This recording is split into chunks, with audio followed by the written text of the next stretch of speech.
say so. I'm rolling. And Bill's rolling. Governor, let's go back to May of 1972. Tell me about the momentum that the campaign was building in that time of year, 1972. Well, as you know, up until that time, I had either run first or second in every state in the nation that we had participated in a primary. And it was on the eve of the primaries of Michigan and Maryland, in which we knew we were going to win. And we almost canceled going that day because we were late getting off. And we felt very good about it because on the next day after I was shot, we carried every single county in the state of Michigan, got a majority of the vote of 52.4%, I believe, over McGovern, Muskie, Jackson, Humphrey, and so forth, Lindsay, and Chisholm. And we felt very good. We felt we'd do about the same in Maryland. And so we were very elated at the fact that people in this nation were responding to what the people in Alabama had been saying about big government and the things that ailed our country. Can you cut that off a minute? Sure. Governor, what do you remember about that day, that morning? How did it start out? Did you have breakfast? Did you... Well, we ate in Montgomery and got to the airport, and the pilot was late. The schedule had been misinterpreted, and I talked about let's don't go. These were speeches thrown in, and we already won there. And but finally the pilot arrived, and we left. But we ate in Montgomery, and it was on Monday after Mother's Day on the Sunday before. And we got to Maryland. We were late at the first stop, and there were a tremendous amount of noise. About 125 or 50 students were throwing objects and so forth. There's several thousand people who wanted to hear you speak, but they wouldn't even let other folks that used to go on the stand with me go because, and even the bulletproof podium, I didn't stand on the box behind it. I stood, you know, to cover as much as myself with that. And so they rushed me right off of that stage when I completed to get into the place to wait for the speech at Laurel. And we ate a big meal, a hamburger steak, and that was very difficult to overcome as a result of being shot and having a heavy meal gave you peritonitis later on and almost killed you. But we went to Laurel. It was a peaceful crowd. It was a large crowd. It was an enthusiastic crowd, and I could hardly talk that day. I had laryngitis, and so when I came down off the stand, it was hot. I took my coat off and threw it to one of the Secret Service officers, and they didn't want me to go into the crowd, but everybody kept saying, let's shake hands, and I waded into the crowd. Had I taken the advice of the law enforcement officials, I wouldn't have gotten shot. But just as soon as I started shaking hands, I heard 5 rapid firecracker pops, it seemed. I said to myself, this is it. The end. And I was going down, and I don't remember the bullets hitting me. I didn't feel them, but I just knew that I was knocked to the ground. And of course I was still conscious, but I thought that this is the end, and I always thought that when someone died in a situation of that sort that things just slowly faded away, but the fading didn't come, pain came, and of course that all this took place in a few seconds in my mind. I realized that I had not been as appreciative and thankful to God for the many kindnesses he'd shown to me and the success I'd had. And I remember asking him Jesus to forgive my sins, and if I die, please intercede for me before the throne of God. And I said, I do want to live, Lord, but if it's not thy will for me to live, please do not let me suffer. And then I said, and I pray to your Son to please intercede for me before the throne of God. And of course, all that went through my mind, and then I also thought I'll never see my loved ones again, my children and other loved ones. And I thought about, well, how far we'd gone for it to end in such a sad way. I mean, such a we were winning and at our very peak, and all of a sudden, which made me realize that everyone should always be prepared to leave this earth, because in one moment you are very healthy, shaking hands with people. The next moment you are a paralytic lying upon the ground, which was my case.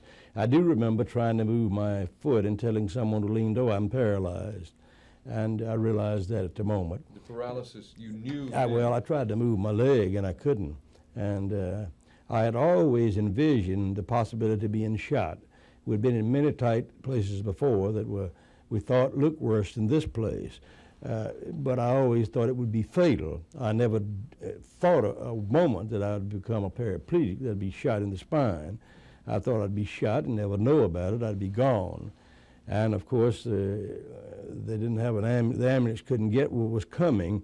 But one doctor there said, take him on, and they lifted me up, put me in the back seat of an automobile, and not an automobile, but a station wagon, and then they heard the siren, and they took me out and put me in the rescue unit that turned out that the year before they'd been voted the #1 rescue unit in the world. Well, we sped off, and I was in terrific pain, and I kept asking the nurse, please knock me out, give me a shot, make me unconscious, knock me unconscious. And I said, I can't breathe. Well, she put an oxygen mask, and I pushed it away. The artery, the small artery in the front of my stomach was shot, and my stomach was filling up with blood and pressing, I suppose, against my lungs, and I was gasping for breath. But when she put that over me, I pushed it away. Lying down my right arm had been shot 6 holes in it, so I took my left hand and reached over and opened the window so I could get some air.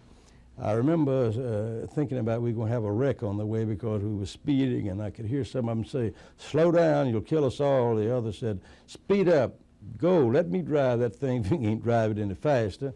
Well, we got to the hospital. I remember them, the trauma team was already alerted.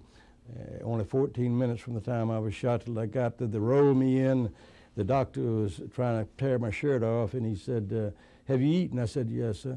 What'd you eat? Hamburger. He grimaced. I remember nothing thereafter. That's an incredible story. Did you think once they got you to the hospital before the doctor started working on you that you still might not survive?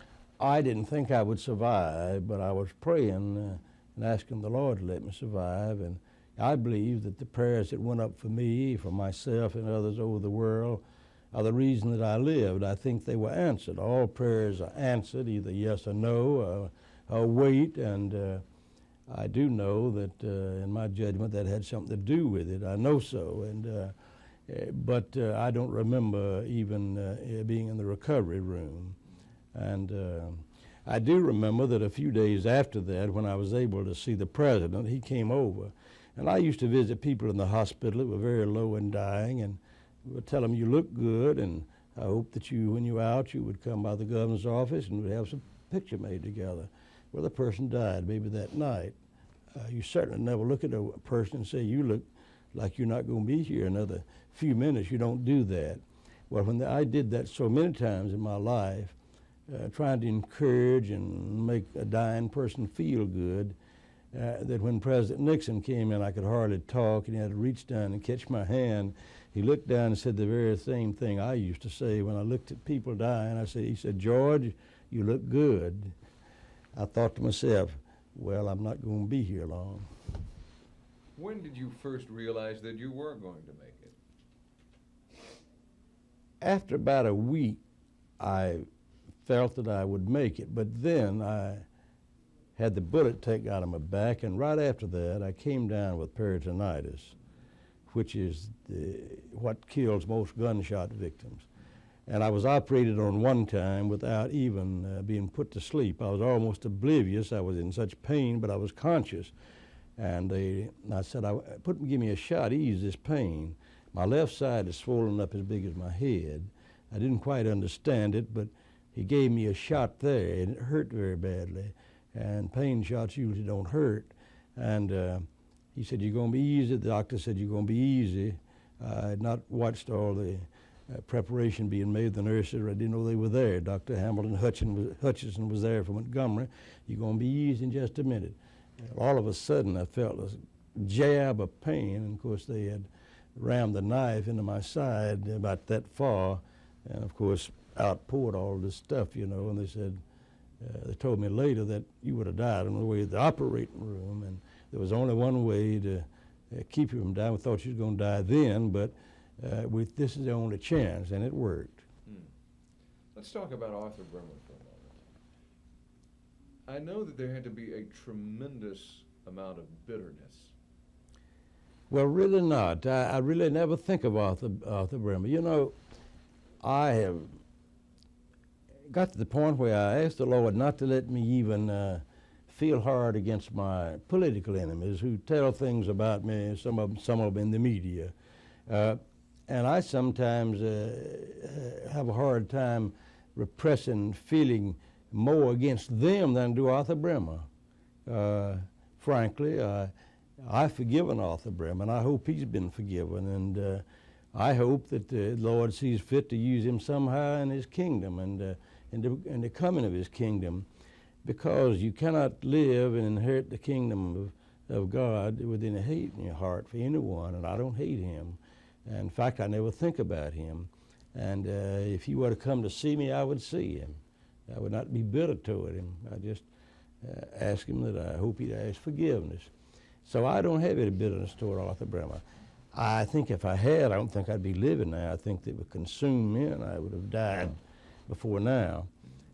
But no, I have no bitterness toward him. I have nothing but appreciation for the law enforcement officials, and I wish that I had obeyed their request not to go into a crowd, because there's no way on the earth that you can give 100% protection to a man who will walk into a crowd where there's one who's willing to give his life just to kill someone. He can immediately pull out a gun and shoot you before you can turn around, as that happened to the President Reagan. It happened to me. It happened to, of course, President Kennedy and Dr. Martin Luther King, and it happened to, well, Robert Kennedy and so many more, you know. Do you think that Arthur Bremer acted alone?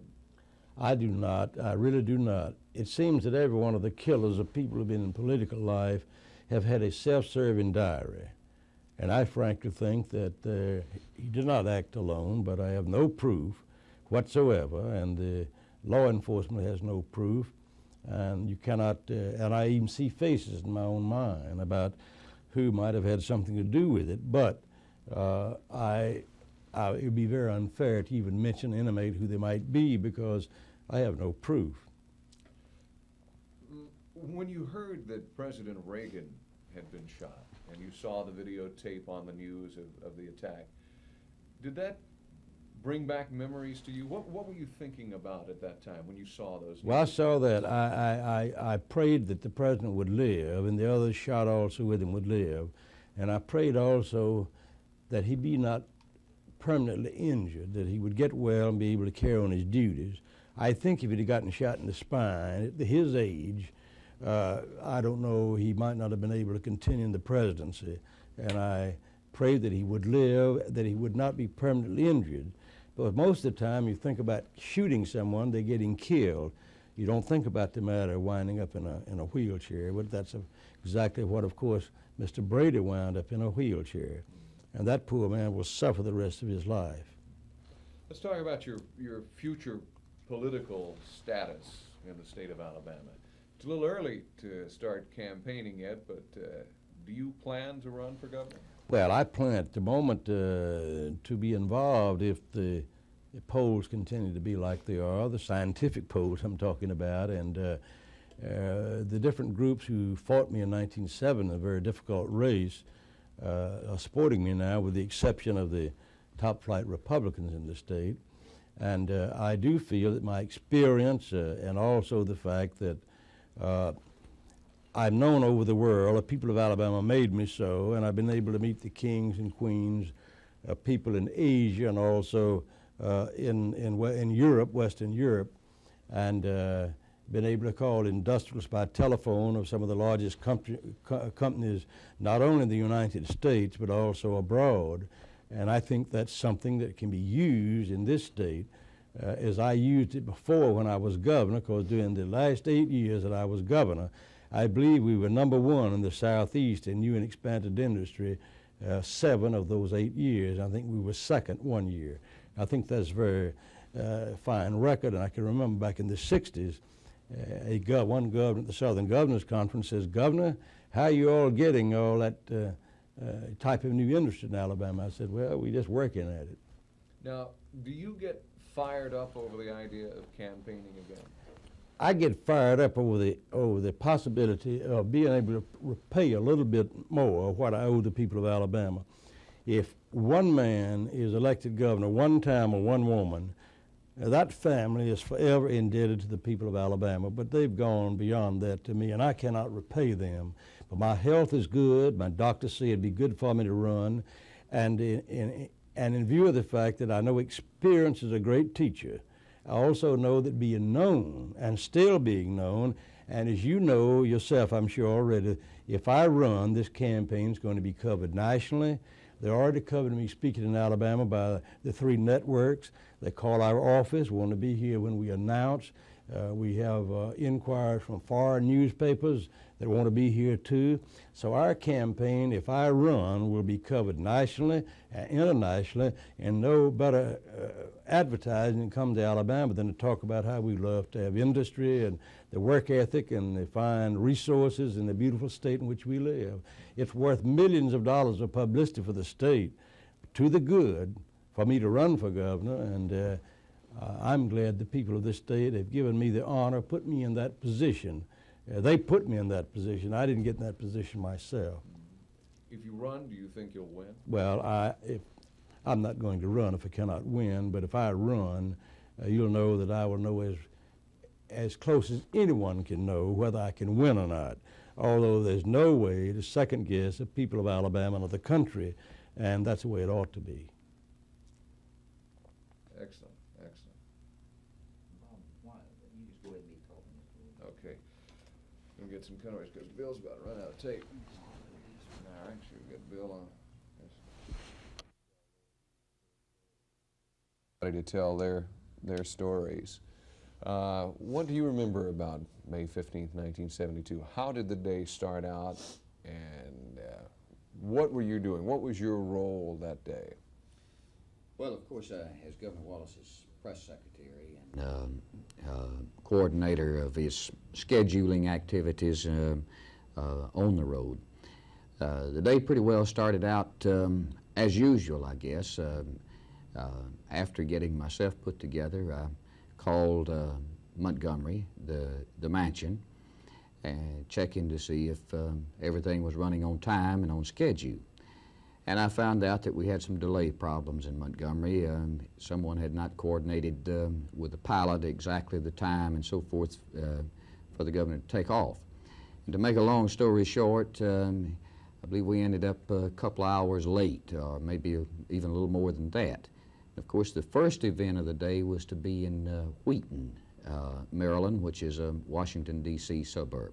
The governor arrived in Wheaton, and we had a pretty hostile crowd for 1972. A few folks jeered, and some others threw tomatoes and items of fruit that the Secret Service and the state troopers shielded away from the governor. Really, the governor made a good speech and seemed to win most of the crowd that was hostile over to his way of thinking, or at least being decent to him. And let me say that group was a small number of the crowd, but it was a vocal number. So departing there, we had the Laurel stop next on the schedule, and I've forgotten the exact time, but we did have a lunch break in between. Members of the staff hurried on over to the Laurel Shopping Center and readied the scene there for the governor's arrival, and then got a bite of lunch, and the governor went and had lunch with some of his local supporters and people traveling with his immediate party. The Laurel scene was entirely different in atmosphere. The people were very supportive. I do not remember a heckler or any jeering at all in the crowd. It was a pleasant spring day in Maryland, and the governor came in and made a very outstanding speech. We had some other activities later in the day, other speeches for him to make, and I know there was some talk among the staff while he was speaking because we never had the handshaking part scheduled. That was always something that was done on an impromptu basis, and usually Governor Wallace determined whether he was going to have time to shake hands with the crowd. There were occasions when the crowd would be hostile that the Secret Service and the security people would tell him, please do not shake hands here. Well, there was a request as the speech concluded, someone hollering, "Governor, come shake hands with us," and that was picked up by others in the crowd. And as I understood later, I wasn't right with him at the moment, he turned to some of his security forces and asked them what they thought. Well, of course, their assessment was, as mine would have been or anybody else that was there, that this looks like a peaceful gathering. It's probably all right. If you desire to shake hands here and have the time, go ahead. And he made that decision. Of course, he came off of the platform and over to his left, the right, as you looked at the platform, and started shaking hands with the people, and had probably worked his way down better than half of that. There was a open-end triangle, open-sided triangle of rope that was roping off the speaking area, and he had worked his way down better than half of that first section of the rope when Mr. Bremer jumped forward out of the crowd with the gun, and we know the rest of the story. We were somewhat surprised at the shaking hands, but it wasn't anything unusual. Governor Wallace always liked to meet the people individually and personally himself, and this was a type crowd that you would not have expected any hostile activity to come from. But I guess we found out that it only takes one, and although the Secret Service, from all appearances, were doing everything that you would expect a security agency to do, the state troopers from Alabama were doing everything and working in coordination with the Secret Service. Of course, it did happen that afternoon in Laurel, Maryland. And of course, when something like that occurs, Bob, you go on almost automatic reaction. People were trying to get an ambulance on the scene, and fortunately one was set up not very far away and responded quickly. And when it arrived, we got the governor in the ambulance, and I recall one of the nurses saying to me, "Which hospital do you want to go to?" Well, I did not know the names of the hospitals in the area, and I just said the quickest and the best. And I recall the nurse's response that that'll be Holy Cross. And it, as I understood later, it might not have been the very quickest, but it was one of the better hospitals in the area, and maybe getting there at that time of the day with the traffic conditions as they were may have even been the quickest. But the ride to Holy Cross was something that I'll always remember, because the ambulance driver was doing his best to get there as quickly as possible and at the same time not have a wreck and not hurt other folks in the process. We knew the governor was very seriously wounded. I believe Captain Dothard at that time was in the ambulance also, and I've forgotten the number of people who were in there, but it was a large number of folks that were actually in the ambulance. And of course, the ride to the hospital did not take near the time that we all thought it did when the time factors were all pieced back together.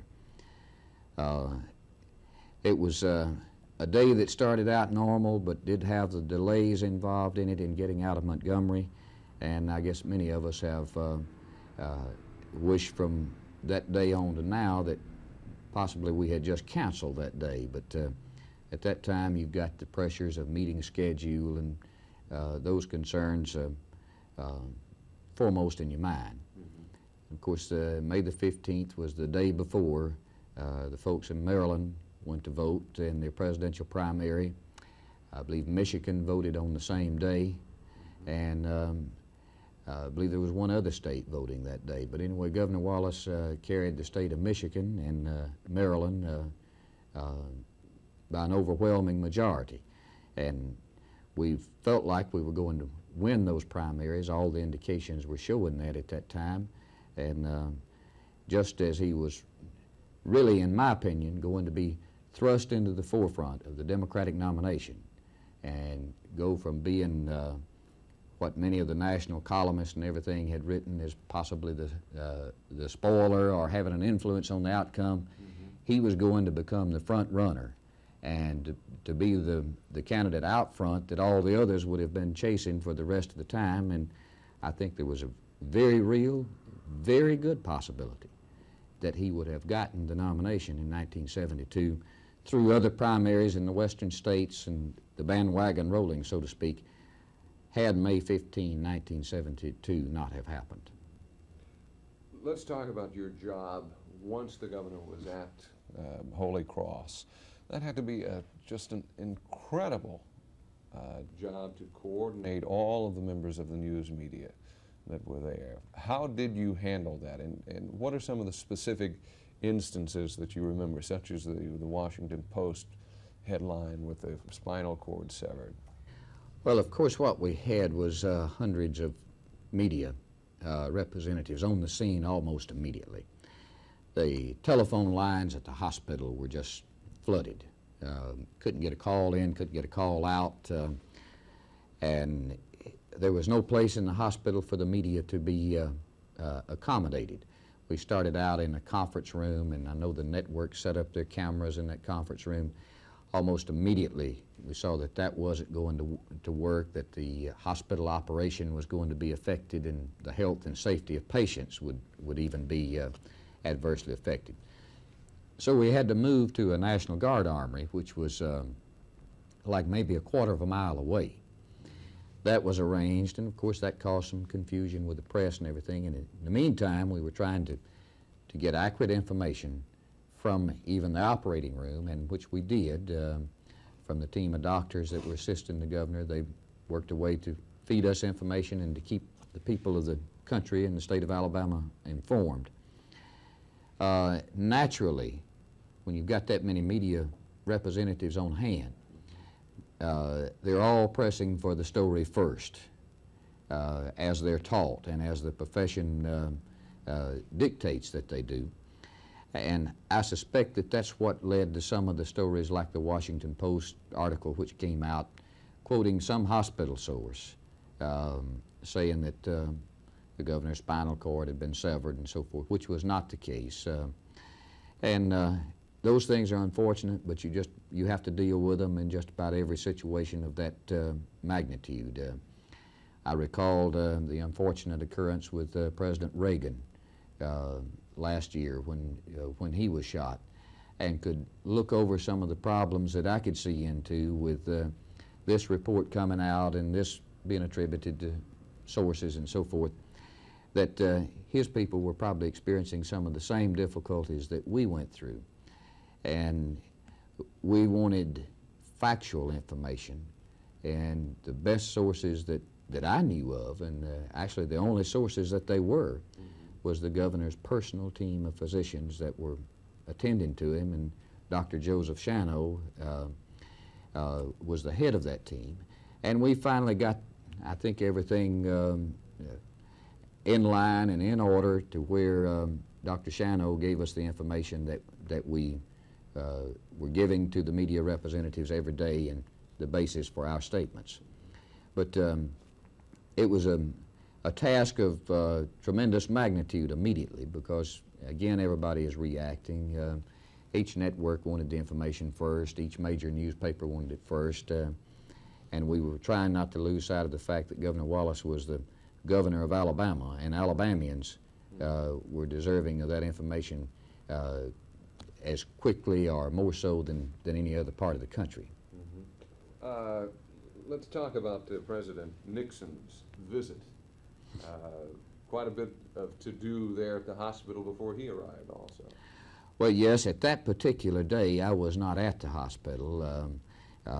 I had, I think, about 40 hours of continuous duty without any rest, and finally Elvin Stanton got up from Montgomery to give me a little relief. And President Nixon came. We were had been told of his visit being imminent. And of course, there's always the security arrangements that are attached to a presidential visit, the employees finding out that the president's coming, and of course all of those employees wanted to get a glimpse of the president and to see him, and I hope that is the case throughout the history of our country. Many other dignitaries came into the hospital. I remember Senator Ted Kennedy coming to visit Governor Wallace, and that also caused a reaction among the hospital staff and visitors. People wanted to see Senator Kennedy. Senator McGovern, who at that time had, since Governor Wallace was shot, was being projected into the leading role for the Democratic nomination. He came over and visited with him. Representative Shirley Chisholm. But the one I guess I'll remember the most, and I haven't told this to many people because it was almost personal. I was had a room at one of the motels close to the hospital. And almost every night, without fail, from the time Governor Wallace went into the hospital until his release, about 10 or 11 o'clock at night, Senator Hubert Humphrey would call the room. And after saying hello, said, "Billy Joe, how's George?" And the man wasn't calling to go out and make a news release or say that he had checked on Governor Wallace or anything.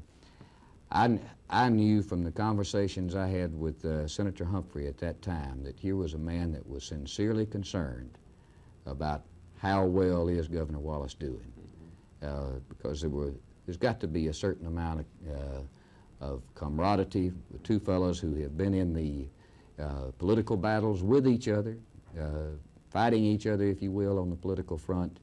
But that sincerity came through, and that true concern as a Christian man came through to me from what Senator Humphrey was doing. And it was almost every night that he made that call, sometimes from California, sometimes from Oregon, or wherever he happened to be. And I'll always remember that. That's excellent. That is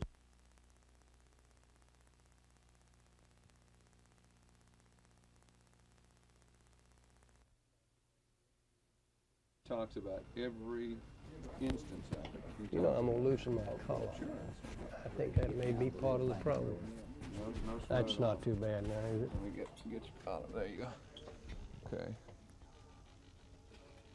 1, 2, 3, 4, 5. 1, 2, 3, Okay. 4, 5.